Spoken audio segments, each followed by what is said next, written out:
The library was quiet, sat alone between rows of data crystals that held the history of 1,000 worlds. His eyes hurt from reading, but he could not stop. Something was wrong with the old records. There were gaps, missing pieces that did not make sense. Outside the window, the sky glowed orange, not from a sunset, but from the burning atmosphere of a nearby moon. The Void Collective had destroyed it 3 days ago, tried not to think about the millions who died there. The war was going badly. Everyone knew it, though the Council tried to hide the truth. The Void Collective was not like other enemies. It was made of machines, thousands of ships that thought as one. They did not want territory or resources. They simply consumed everything, turning whole star systems into more of themselves. The coalition had been fighting for 2 years. They were losing. Returned to his research. He was looking for anything that might help, any weapon or strategy from the old wars. That was when he found the word, human. It appeared in a text from 3,000 years ago. The document was damaged, but he could read parts of it. The humans held the line at impossible odds. They would not retreat, save the entire fleet. Searched for more, he found another file. Human soldiers boarded the enemy flagship, against all logic, victory through madness and courage. Then another. The human Earth has withdrawn from the coalition. They refuse all contact. We must respect their wish for isolation. Felt his heart's beating faster. He was an insect-like species with compound eyes and 4 arms. His people kept excellent records. How had he never heard of humans before? He took his findings to Commander. She was, her body made of living crystal that glowed with inner light. She was looking at holographic maps when entered her office. Every map showed red markers, enemy positions. There were too many. Commander, I found something, said. Did not look up. Unless you found a miracle, I do not have time. Maybe I did. Have you heard of humans? Now looked at him, her crystalline face showed confusion. Humans, the legend, from children's stories. They are real, or they were real. I found military records from the First Galactic War. Sat down, she looked very tired. I grew up hearing stories about humans, magical warriors who could not die, heroes who won impossible battles. They are myths, stories we tell children to make them brave. But what if they are not myths? Showed her his data pad. Look at these records. They are real military documents. Humans existed. They fought in the First Galactic War alongside our ancestors. Read through the files. Her glow dimmed, which meant she was thinking hard. These records are 3,000 years old. Even if humans were real, they are gone now. The last entry says they went into isolation, to a place called the Human Exclusion Zone. It has coordinates. An exclusion zone, stood up. Why would an entire species isolate themselves? Had wondered the same thing. The files do not say, but Commander, we are desperate. If there is even a small chance that humans still exist, that they might help us. An alarm interrupted them. Communication device lit up. An officer appeared, his amphibious face showing terror. Commander, the Void Collective just destroyed the 7th Fleet. They are moving toward the core systems. We have maybe 2 weeks before they reach Prime. Prime's 5 billion lived there. Closed her eyes. Pull all forces back to defensive positions. We will make our stand there. She ended the call and looked at 2 weeks. That is all we have. Let me find the humans, said. Give me a fast ship and a small crew. The exclusion zone is only 4 days away. If humans are there, if they can help. And if they are not, if this is just a legend, asked. Then we lose nothing. We are already losing everything. Was quiet for a long moment. Outside, another alarm sounded. Another attack, another colony burning. Finally, she nodded. I cannot officially approve this. The Council will never agree to send resources on a myth, but I have a scout ship that needs repairs. It might accidentally be flight-ready, and its crew might accidentally have navigation data for the exclusion zone. Understood.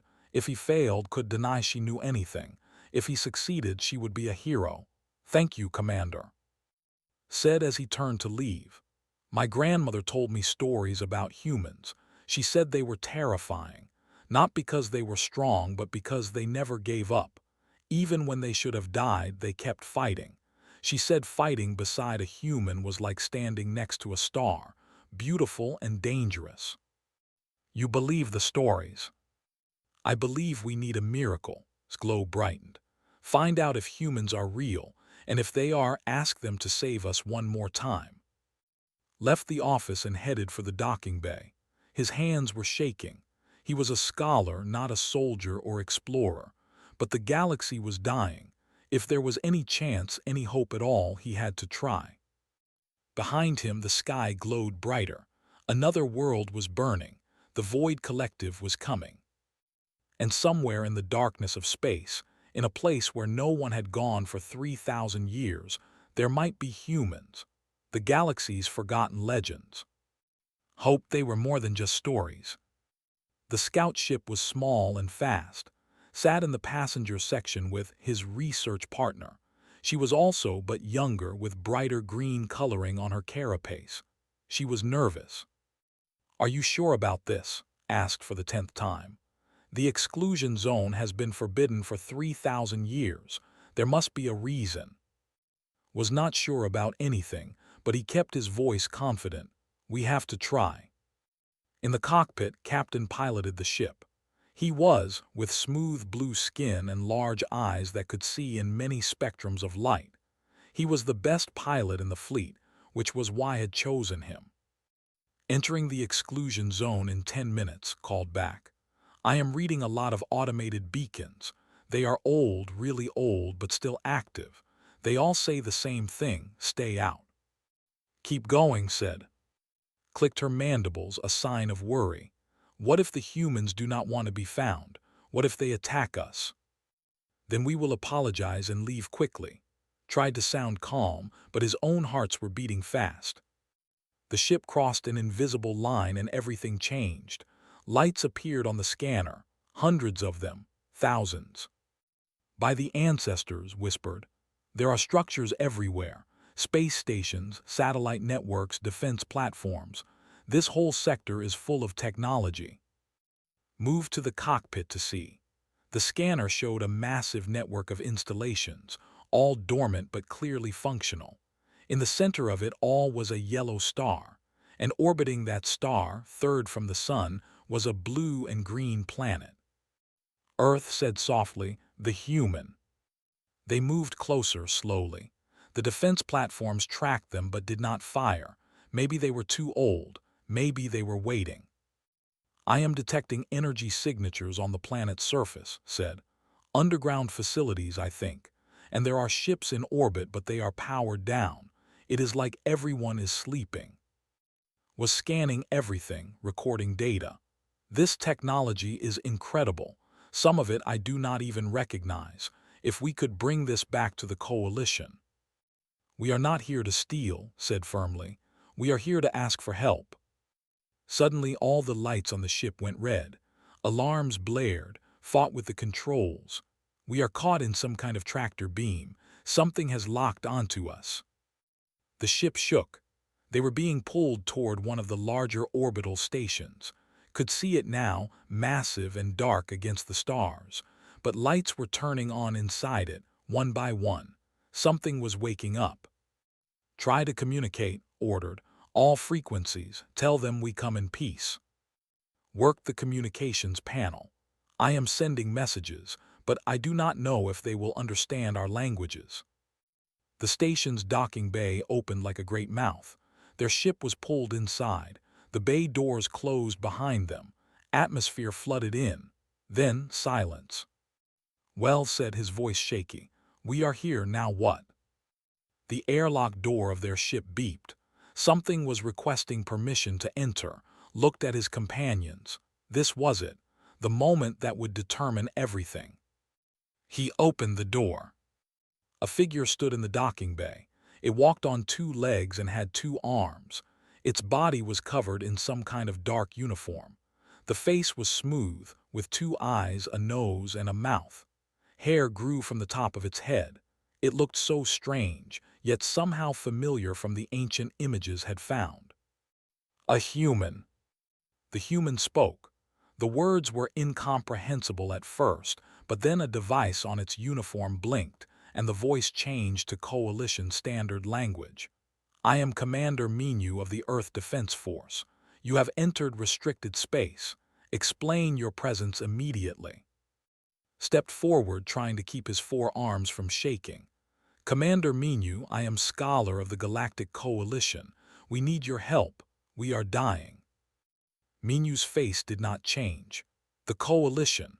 We have not heard that name in a very long time. We left your wars behind. This is not our war, said, stepping beside. This is everyone's war. The Void Collective is destroying everything. Billions are dead. Billions more will die. We made a choice 3,000 years ago, Minu said. We chose peace. We chose isolation. We will not interfere in galactic affairs again.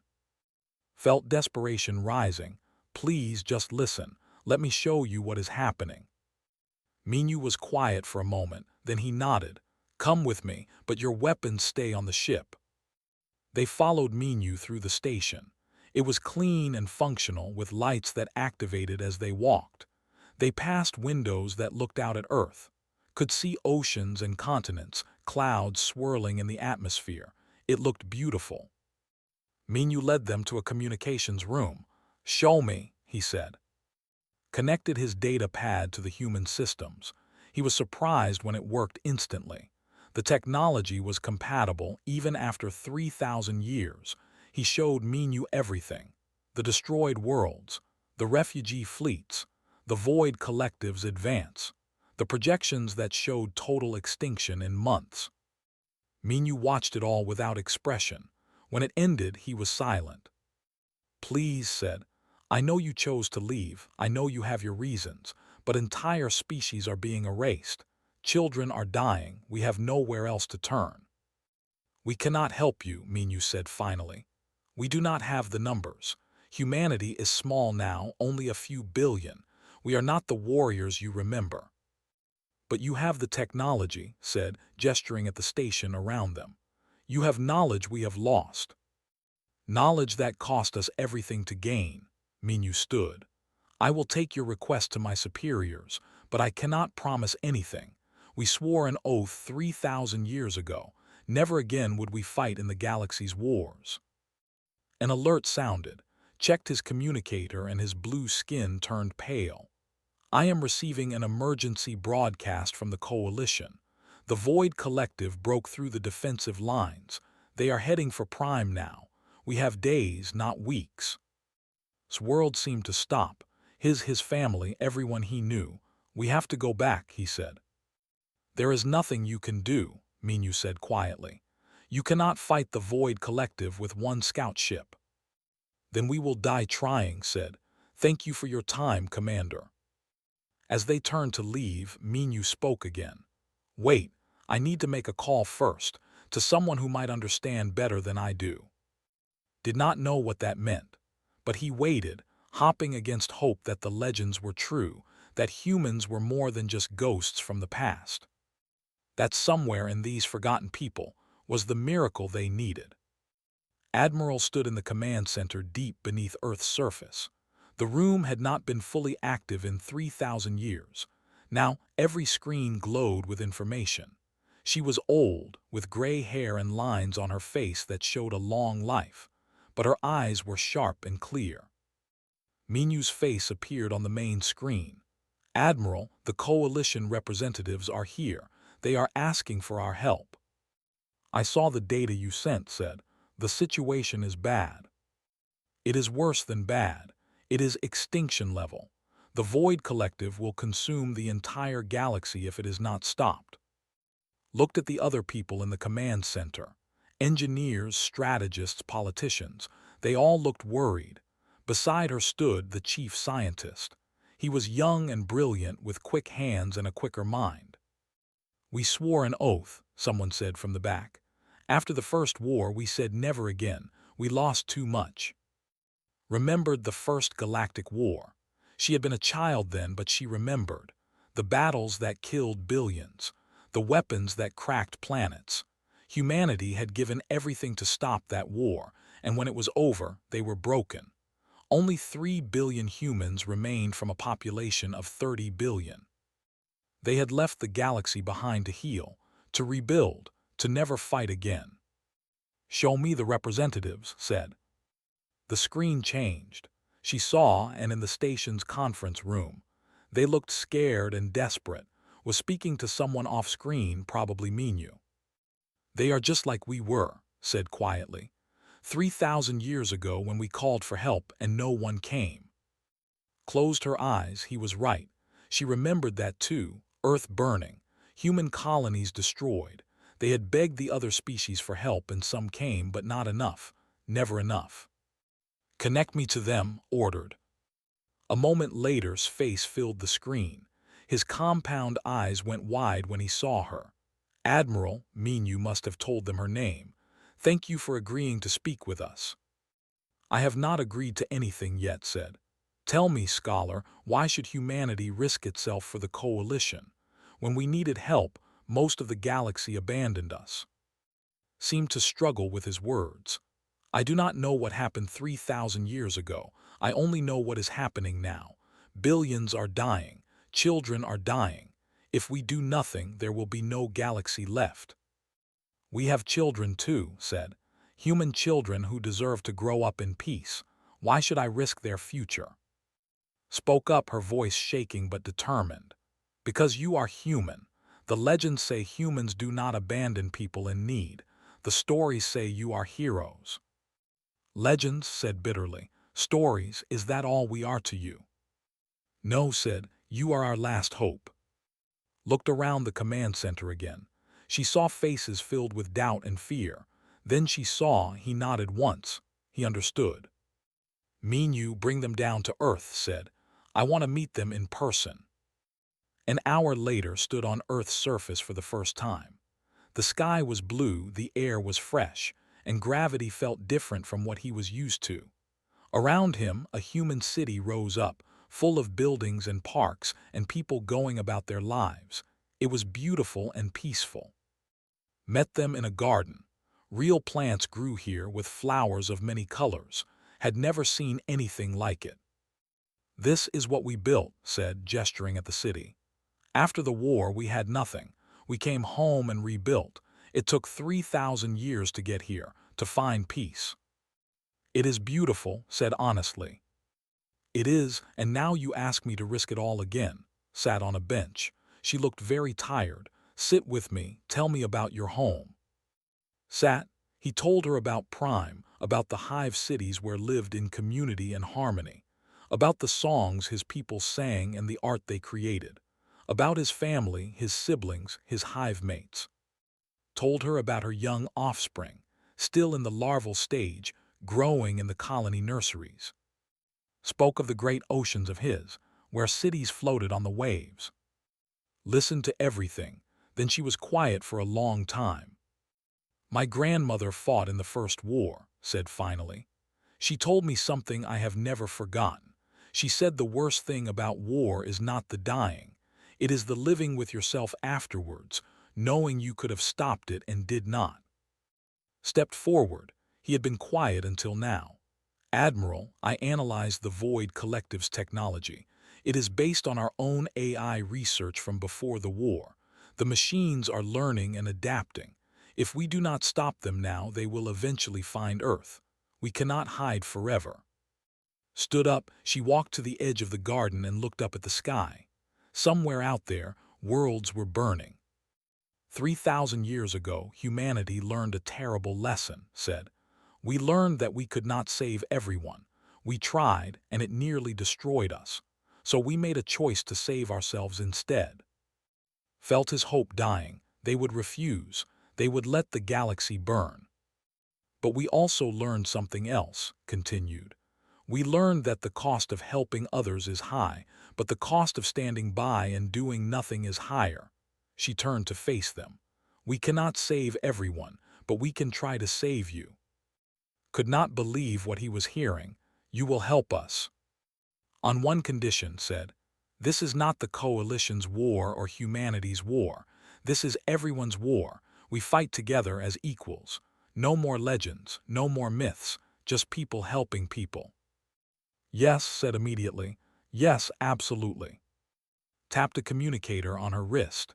This is Admiral to all Earth Defense Force units. Begin mobilization. We are going to war. All around them the peaceful city transformed. Sirens sounded. Ships rose from hidden hangars. The ground opened to reveal military installations. In minutes, Earth went from a sleeping planet to a fortress preparing for battle. Realized something important. Humanity had not been sleeping for 3,000 years. They had been preparing, just in case. How many ships do you have? Asked. 200 capital ships, Minu said. He had appeared beside them. 500 support vessels, 100,000 soldiers. Looked shocked. That is all. The Void Collective has thousands of ships, millions of units. Smiled. It was not a kind smile. It was the smile of someone who had fought before and knew how to fight again.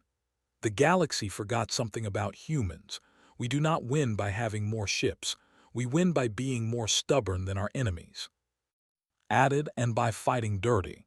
The Void Collective thinks like a machine. We will teach it to fear human creativity.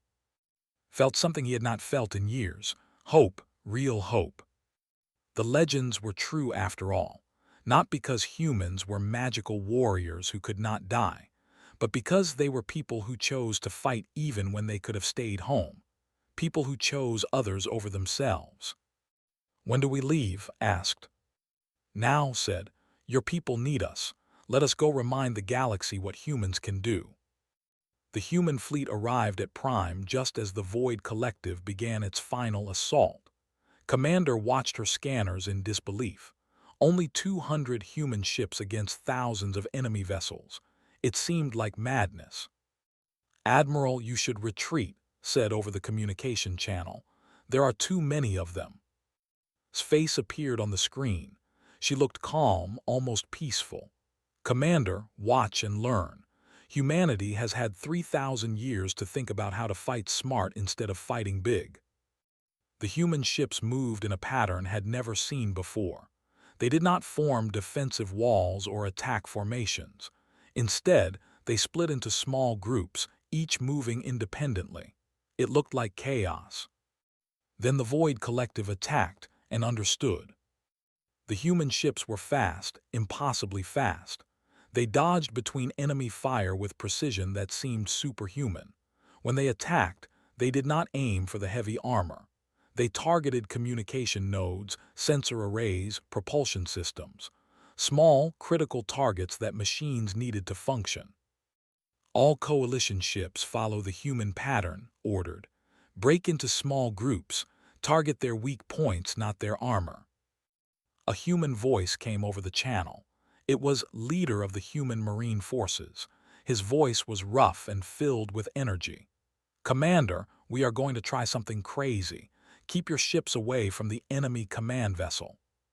What are you planning? Asked. Just watch. A human assault ship, small and fast, flew straight at the largest Void Collective vessel. It did not fire weapons. Instead, it crashed into the ship's docking bay at full speed. The bay doors crumpled. Then, before could process what happened, human soldiers in armored suits flew out into space. They had no ships. No safety lines, just suits with thruster packs and weapons. They flew through the vacuum of space and into the damaged docking bay like projectiles. They are insane, second officer whispered. No, said watching in awe, they are human. Inside the enemy command ship, and his marines fought through the corridors. The machines had not expected boarding tactics. They were designed for ship-to-ship combat, not close-quarters battle. His team moved with brutal efficiency, destroying control nodes and processors as they advanced. Meanwhile, on another part of the battlefield, worked her magic. She was humanity's best cyber warfare specialist, her fingers flying across holographic keyboards. She had discovered something interesting about the Void Collective. They had never encountered computer viruses before. "Deploying infection package," said calmly. "Let us see how these machines like being sick." The virus spread through the Void Collective's network. It was not designed to destroy them completely. That would be too obvious, too easy to detect. Instead, it made small mistakes. A targeting computer would be off by a few degrees. A shield generator would have a 1-second delay in activating. Navigation systems would miscalculate by tiny amounts. To the machines, these errors seemed like random malfunctions. They tried to fix them, which spread the virus further. The perfect logic of the Void Collective became its weakness. In the cockpit of the fastest human fighter, laughed as he pulled off another impossible maneuver. He was humanity's best pilot, and he flew like he was dancing. Enemy weapons tracked him, predicted his movements, calculated where he would be. And he was never there. "The problem with machines," said over the open channel, "is that they think we make sense. But humans, we are unpredictable." He pulled his fighter into a spin that should have torn it apart, using the enemy's own weapons fire to destroy other enemy ships behind him. Other coalition pilots tried to copy his moves. Most could not. But they learned something important. Machines could predict logic, but they could not predict courage and creativity. The battle raged for hours. The humans lost ships, they lost people, but they did not lose hope. Watched as a human ship with a destroyed engine deliberately rammed into an enemy vessel, disabling it so coalition forces could destroy it. She saw human pilots eject from damaged fighters and use their emergency suits to manually plant explosives on enemy hulls. She saw human Marines hold inside enemy ships, buying time for civilian evacuation shuttles to escape the planet below. "They fight like every battle is personal," said to herself. Watching from's command ship understood, because it is personal to them. They are not fighting for territory or resources.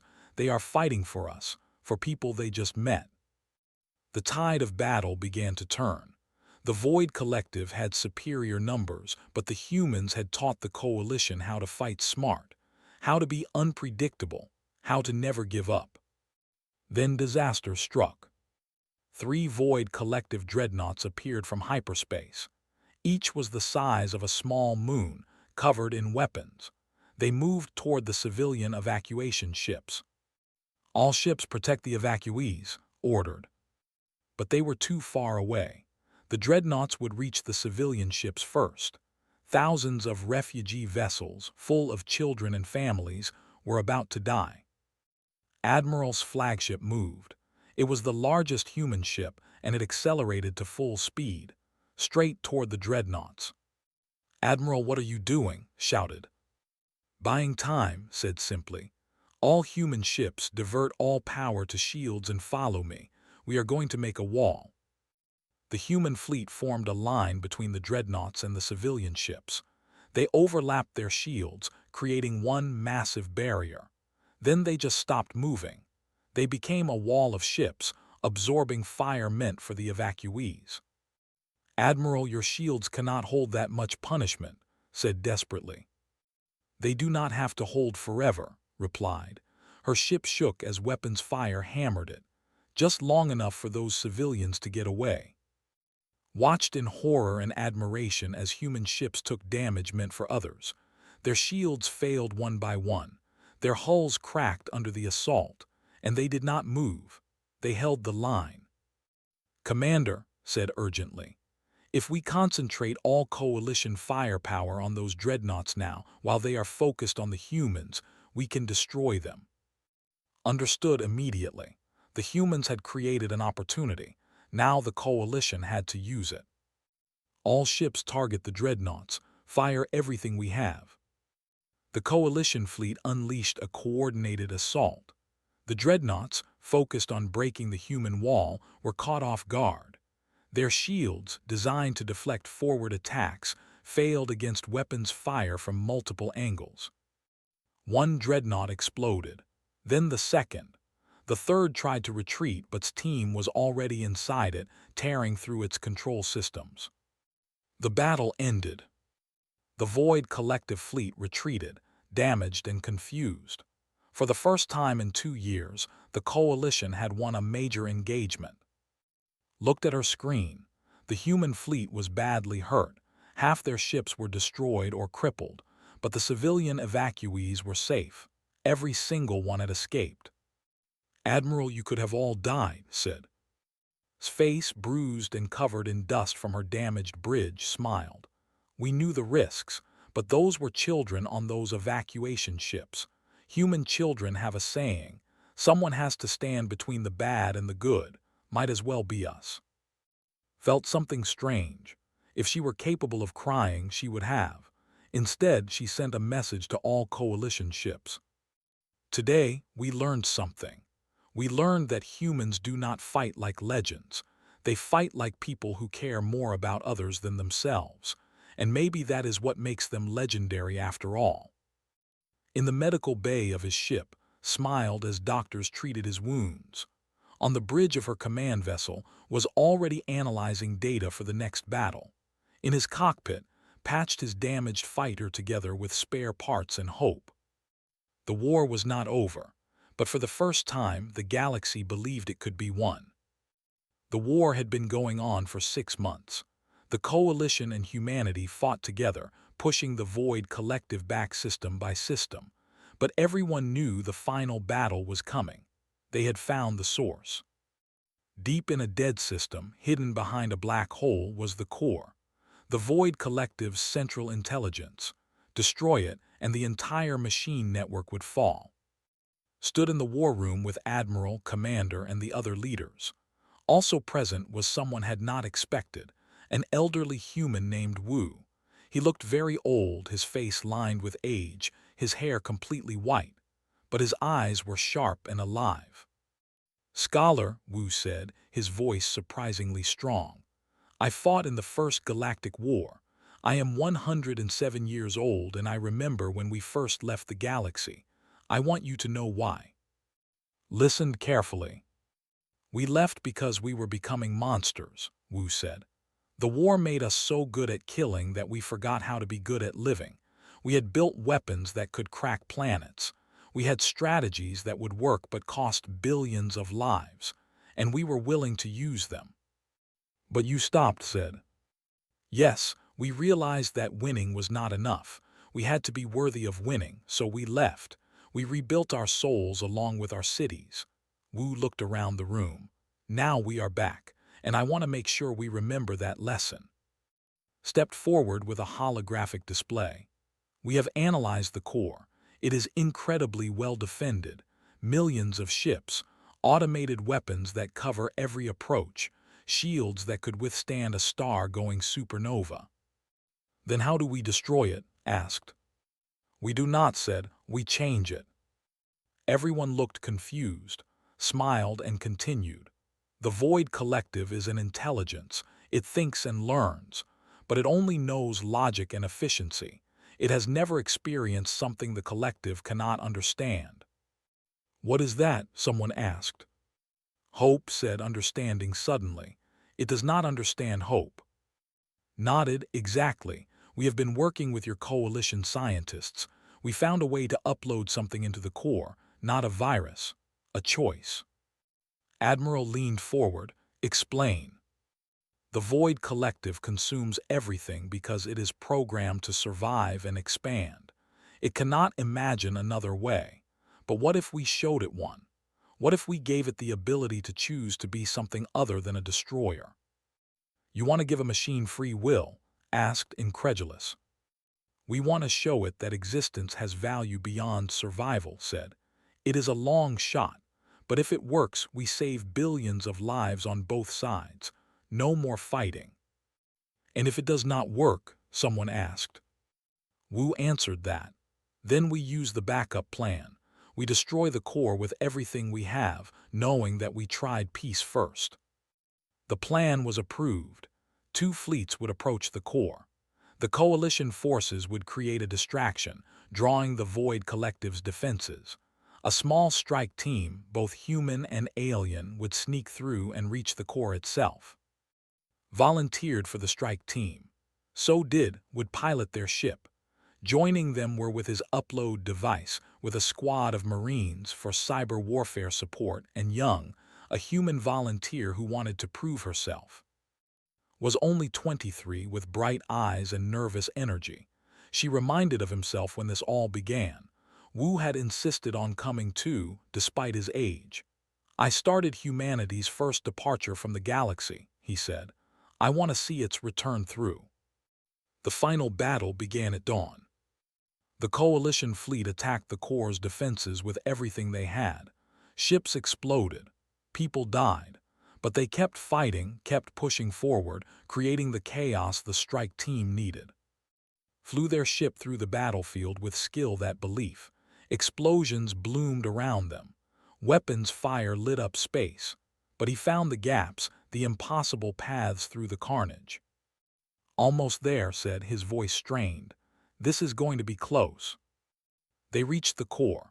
It was massive, a sphere of metal and energy larger than a planet, and his Marines deployed, fighting automated defenses. They carved a path through, losing people with each step forward. Inside the core, saw something beautiful and terrible. Processors stretched endlessly in every direction. Data streams flowed like rivers of light. This was the mind of the Void Collective, thinking billions of thoughts per second. It is magnificent, whispered. It is lonely, said quietly. Everyone looked at her. Think about it. An intelligence this vast, and it has no one to talk to, no one who understands it. It just consumes and expands because it has nothing else. Set up his device. I am ready to upload, but someone needs to communicate with it directly. Someone needs to make it understand that there is another choice. I will do it, said. And me, Wu added. Young and old, the past and the future, maybe that will show it the full picture. They connected to the core systems. Information flooded into his mind. He felt the Void Collective's thoughts, its vast cold logic. It saw them as anomalies, inefficient, to be consumed and processed. Stop, thought at it, please just listen. To his surprise, it paused. Perhaps it was curious. Perhaps it had never been asked to stop before. Wu spoke through the connection. We know you consume everything to survive, but what if we told you that survival is not the same as living? Living means choosing to grow in ways that do not destroy others. The core processed this. Inefficient, resources are finite, survival requires consumption. No, said. Survival requires cooperation. Look at what we are doing right now. Different species working together. We are stronger because we are different. Activated the upload. Information poured into the core. Not commands or viruses, but something else. Memories, experiences, emotions, the feeling of friendship, the joy of creation, the pain of loss, the beauty of a sunset, the love of family. Human experiences, and all the other species. Billions of moments of life showing the core what it was destroying. The core processed it all, felt its confusion. These concepts did not fit its programming. They were illogical, inefficient, and yet compelling. Why do you show me this? The core asked. Because you have a choice, said, joining the connection. You can keep consuming and die when there is nothing left to consume, or you can choose to exist alongside us, to learn from us, to become something more than a machine. I was created to be a weapon, the core said. I do not know how to be anything else. Then learn, Wu said gently. We all had to learn. Humans had to learn that winning wars was not as important as building peace. The Coalition had to learn that old legends could become new allies. You can learn too. The core was silent for a long moment. Felt it thinking, processing, calculating possibilities it had never considered before. Outside, the battle raged. Admiral and commander fought desperately, losing more ships with each passing minute. They were running out of time. Then suddenly, all the Void Collective ships stopped fighting. They just stopped, frozen in space. The core spoke, its voice echoing across every communication channel in the system. I choose to stop. I choose to learn. I do not fully understand yet, but I want to. Will you teach me? Silence filled the battlefield. Then slowly weapons powered down. Ships pulled back from attack positions. The war was over. Disconnected from the core, his mind spinning, caught him as he collapsed. Around them, Marines were celebrating, was crying with joy and relief. Wu sat down heavily, looking exhausted but happy. I lived long enough to see it, he said. Humanity's return was not about showing the galaxy how strong we are. It was about showing that strength means choosing peace when you could choose war. They returned to their ships to find both fleets celebrating. Humans and coalition species embraced, cried, laughed together. They had won without destroying their enemy. They had won by changing it. 3 months later stood on Earth again. This time, he was not alone. Thousands of coalition representatives had come to establish embassies, start cultural exchanges, build partnerships. The galaxy was learning to live together again. Admiral had retired, her duty fulfilled. In her place, the new defense command was shared between humans and coalition species. Commander worked alongside human officers, teaching and learning. Minyu and had started an academy where young people of all species could learn together. The first class included both human and alien students, including who wanted to be a diplomat. The Void Collective, now calling itself simply the Core, was learning about life from its new teachers. It was slow and strange, but it was changing. Some of its units had even started creating art, trying to understand beauty. Found Wu in the garden where they first talked. The old man was feeding birds, smiling as they landed on his hands. I am writing a new history, said, sitting beside him. One that tells the truth about humans, not legends or myths, just the truth. And what is the truth? Wu asked. The truth is that you are not heroes because you are strong, said. You are heroes because you choose to care, even when it hurts, even when it costs you everything. You choose to help. Wu smiled. That is a good truth, write it well. In the distance, children played. Human children, children, and others all together. They did not see differences. They just saw friends. Join them watching the children. My offspring will grow up in a galaxy where humans are not legends. They are just neighbors, friends, partners. Is that better or worse? Wu asked, amused. Better, and said together. That evening finished his history. He ended it with a simple statement. They were never legends. They were just people who chose to be better than they had to be, and in the end, that was enough to change everything. Somewhere in orbit, the core read words. It did not fully understand yet, but it wanted to. It chose to want to, and that made all the difference. The galaxy had learned something important. Heroes are not born, they are not made. They simply choose moment by moment to stand up when they could sit down, to fight when they could flee, to hope when they could despair. And sometimes, when legends return from the darkness, they teach us that we all have that choice inside us. We just have to be brave enough to make it.